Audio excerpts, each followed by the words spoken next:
Bienvenue sur un nouveau challenge 12 mois avant Noël. On est le vendredi 7 décembre.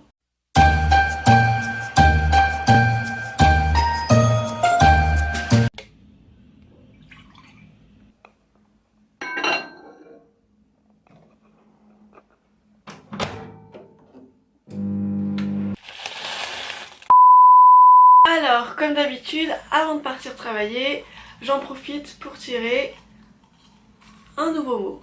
Hop! Écoutez, je suis impatiente de voir sur lequel ça va tomber aujourd'hui. Oh, j'adore, je suis trop contente! Vous allez peut-être que... D'abord, je vous la lis et après, je vous explique pourquoi je suis autant contente. Mais vous allez comprendre rapidement, je pense, quand je vais vous lire la citation. Noël approchait, un jour de la mi-décembre. Poudlard se réveilla sous une épaisse couche de neige. Je vais donc devoir écrire un petit texte sur les thèmes de Poudlard avec nos sorciers préférés. Ah, je suis trop contente. J'espère que je vais être inspirée pour celui-ci, vu que c'était l'une des citations que j'attendais le plus. Ça se trouve, je vais être complètement déçue parce que j'aurais pas eu d'idée, mais j'ai hâte.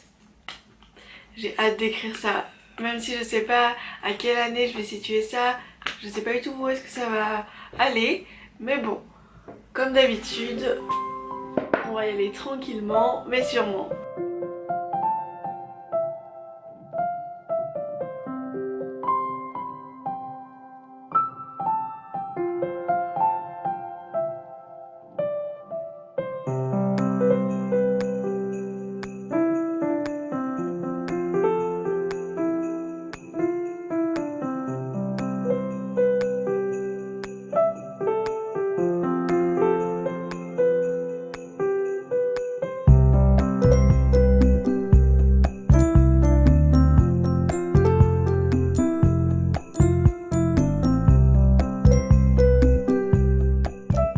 Il est 19h, si je prends ma caméra maintenant, c'est pas pour vous parler exactement du challenge d'aujourd'hui, parce qu'avant je dois aller à la laverie et je l'ai pas totalement terminé, donc j'ai profité d'être là-bas pour terminer mon petit texte et ensuite vous en parler et vous dire comment ça s'est passé. Mais avant, j'ai une petite anecdote à vous raconter.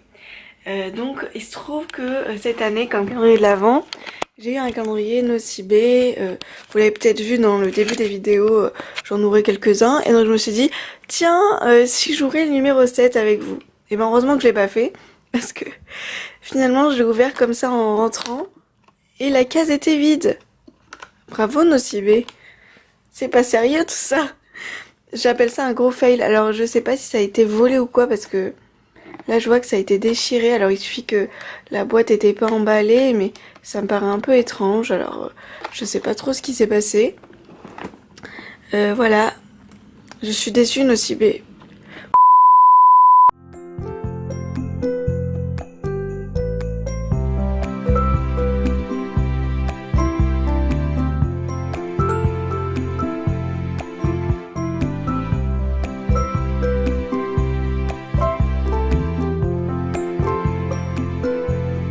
Il est 21h et je viens tout juste de rentrer de la laverie, vous pouvez pas savoir à quel point j'adore aller à la laverie.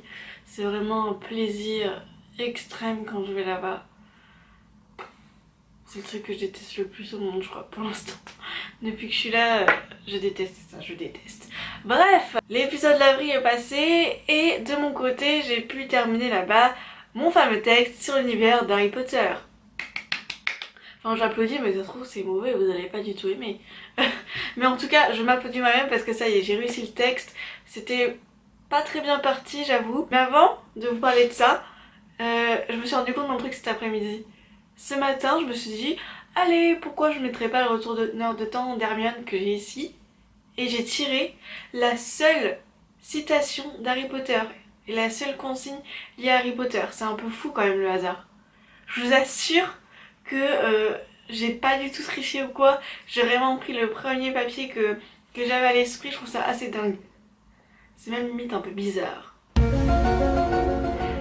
Voilà, c'était l'anecdote bizarre, magique de Noël. Je sais pas ce que ça veut dire. Ça se trouve c'est J.K. Rowling qui m'envoie un signe. Non, on exagère. J'exagère un petit peu là quand même.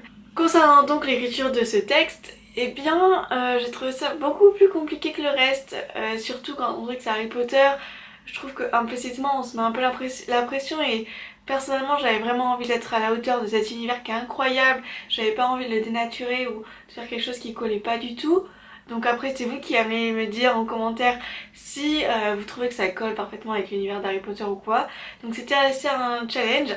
Encore une fois je suis partie, j'avais juste des flashs en tête, des petites scénettes et sauf que je savais pas trop où j'allais.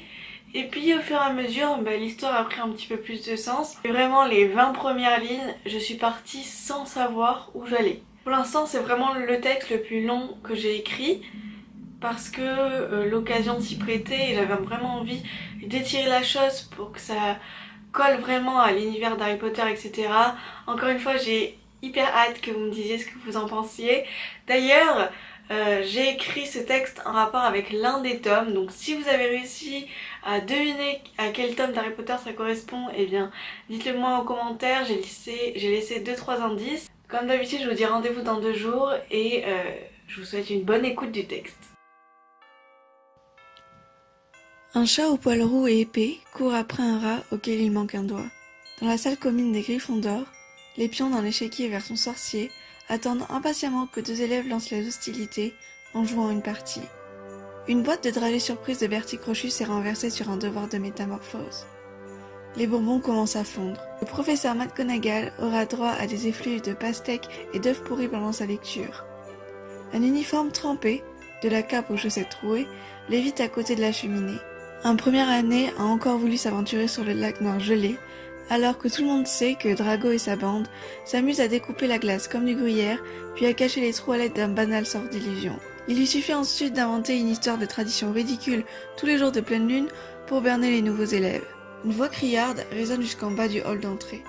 Elle rend fou les escaliers, qui se balancent de droite à gauche comme des girouettes. La grosse dame n'a jamais chanté aussi aiguë. Elle attend qu'un élève vienne lui dire de se taire. Au lieu de ça, Pips apparaît sans prévenir et lui afflige sa plus belle grimace. Tous les élèves se sont levés tôt pour assister à l'arrivée du sapin. Première et dernière année, toutes maisons confondues, se tassent devant l'entrée du château et attendent le retour d'Hagrid. Il glisse maladroitement sur de vieux skis en bois et tire derrière lui un immense sapin. Des acclamations ne tardent pas à se faire entendre. Ses joues engourdies par le froid virent au rouge. Le professeur Flitwick tapote légèrement sur sa baguette. L'arbre se redresse et le suit à la trace jusqu'à la grande salle. Le voilà qui trône au milieu de la pièce. Le professeur McGonagall murmure un enchantement. De sa baguette jaillit un phénix miniature qui tourne tout autour du sapin et vient se changer en étoile quand il se pose sur la cime. Chaque élève peut ajouter sa propre décoration, dans le calme et l'ordre, jusqu'à ce que l'excitation générale transforme la pièce en un feu d'artifice de sortilège.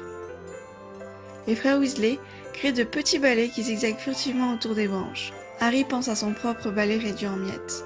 Mais il retrouve vite le sourire en voyant un serpentard se faire poursuivre par une dizaine de cognards minuscules après avoir essayé de jeter un sort à l'un des balais. Ron ensorcelle une boule de Noël pour qu'elle affiche en temps réel les résultats des derniers matchs de Quidditch de ses équipes préférées.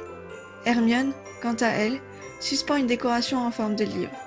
Une page se déchire de temps en temps, et l'élève qui l'attrape se retrouve à répondre à l'une des questions susceptibles de tomber à l'un de ses prochains examens.